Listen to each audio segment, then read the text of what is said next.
আসসালামু আলাইকুম। দেশ বিদেশ টিভি থেকে হুসেন বলছি। আমার চ্যানেলে সবাইকে স্বাগত।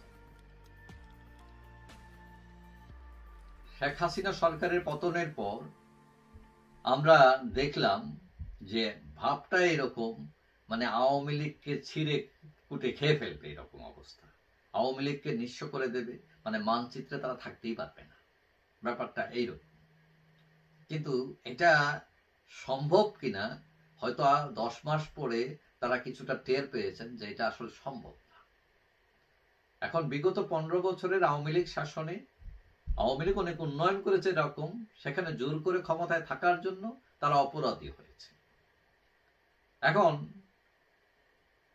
এই সরকার, ইউনূস সরকার, তারা কি করলেন? নাগরিকদের চাপে, বিভিন্ন দলের চাপে আওয়ামী লীগকে নিষিদ্ধ করে বসলেন, ছাত্রলীগকে নিষিদ্ধ করে ফেললেন, নিবন্ধন স্থগিত করে ফেললেন আওয়ামী লীগের। এবং এটা করে মোটামুটি একটা ব্যাটাগিরি করছেন আর কি, যে একটা করে ফেলছে। কিন্তু এটা নিয়ে যে আন্তর্জাতিক মিডিয়া, দেশের ভিতর প্রশ্ন উঠেছে যে এই নিষিদ্ধ করাটা ঠিক হয়েছে কিনা। পরশুদিন দেখলাম বিএনপির এক নেতা বগুড়ায়, তিনিও বলছেন যে আওয়ামী লীগ নিষিদ্ধ করা ঠিক হয়নি। এখন বিভিন্ন সমালোচনা চাপের মধ্যে পড়ে ইউনূস সাহেবের স্বর একটু নরম হয়েছে। এখন দেখা যায় কিভাবে নরম হয়েছে, যে তিনি দেখলাম যে বিবিসিতে একটা ইন্টারভিউ দিচ্ছেন, দিয়ে এখন সুরটা একটু নরম করছে, বলছেন না আমরা তো নিষিদ্ধ করি নাই, আসলে তাদের কার্যক্রম সাময়িকভাবে স্থগিত করা হয়েছে। আগে ছিলেন নিষিদ্ধ, তো এখন আইসে স্থগিত। মানে স্বর কিন্তু নরম হইতেছে। এখন এইটা কি জন্য চাপের মধ্যে পড়ে, নাকি আওয়ামী লীগের ভয়? এখন শেখ হাসিনা প্রায়ই বলেন তিনি দেশে ফিরবেন, এসে বিচার করবেন। এখন অনেকেই বলছেন যে তিনি যে এইসব কথা বলছেন তার পিছনে শক্তি কি? ভারত তাকে জায়গা করে দিবে, না নেই আওয়ামী লীগের তার সাংগঠনিক শক্তির ভিত্তিতে তিনি এইসব কথা বলছেন? মানে তার খুঁটির জোর কোথায়? এখন ইউনূস সাহেব জানেন তার খুঁটি কিন্তু শক্ত না। তার প্রধান কারণ হলো তিনি নির্বাচিত সরকার নন। দ্বিতীয়ত, এক সময় যারা নিঃশর্তভাবে তাদেরকে সমর্থন করেছিল ইউনূস সরকারকে, সেই দলগুলো আস্তে আস্তে ইউনূস সাহেবের কাছ থেকে সরে যাচ্ছে, তারাও ইউনূসের সমালোচনায় মুখরিত হচ্ছে। এবং এইটা কিন্তু আলটিমেটলি আওয়ামী লীগের পক্ষেই যাচ্ছে। তৃতীয়ত, আওয়ামী লীগের যে ঘুরে দাঁড়ানোর শক্তি, সেটা যদি ইতিহাস ঘাটেন দেখতে পারবেন আওয়ামী লীগ বিভিন্ন সময়ে মহা বিপদের মধ্যে পড়েছে, কিন্তু সে ঘুরিয়ে দাঁড়িয়েছে। সুতরাং তথ্য উপাত্ত বলে যে আওয়ামী লীগের ঘুরে দাঁড়ানোটা হচ্ছে সময়ের ব্যাপার মাত্র। চতুর্থত হচ্ছে ইউনূস সাহেবের যে সরকার, আইন শৃঙ্খলা পরিস্থিতি খারাপ, অর্থনীতি খুবই স্থবির, দেশে উন্নয়ন কর্মকাণ্ড নাই বললেই চলে।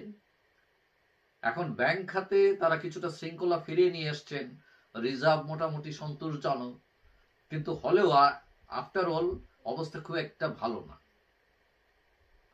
এখন যা অবস্থা, কেউ কেউ মনে করছেন যে ইউনূস সাহেবের অবস্থা এরকম যে ছেড়ে দে মা কেঁদে বাঁচছে, মানে দ্রুত নির্বাচন দিয়ে কেটে পড়তে পারলেই বাঁচা।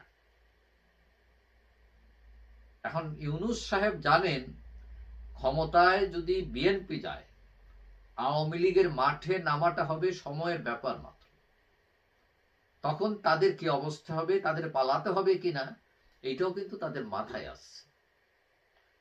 এখন ডক্টর ইউনূস সাহেবের নিয়োগদাতা যারা ছিলেন, বৈষম্য বিরোধী বা নাগরিক পার্টি, যাদের ব্যাকআপে তিনি মোটামুটি সমতায় বসেছেন, এখন তাদের অবস্থা কিন্তু ভালো না।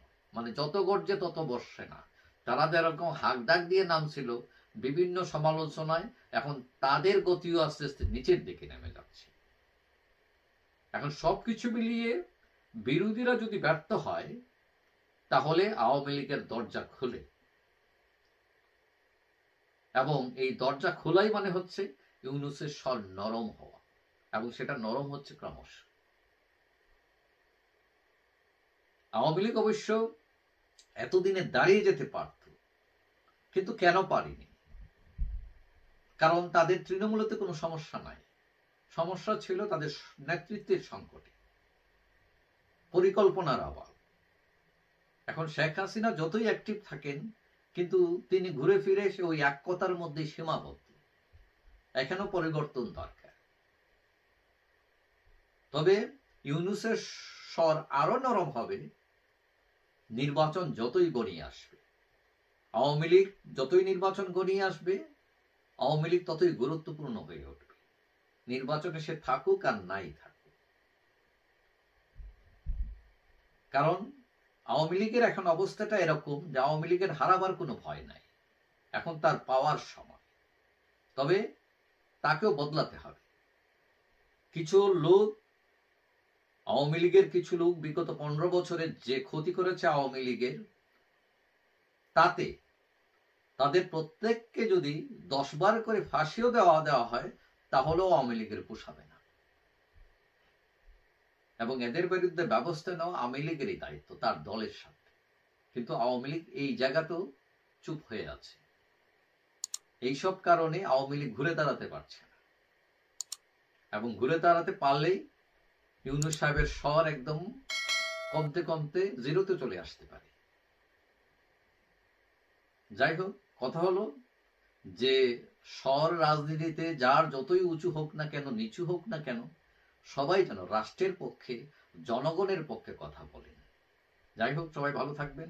আশা করি দেখা হবে অন্য কোনো ভিডিওতে, ইনশাআল্লাহ। আল্লাহ।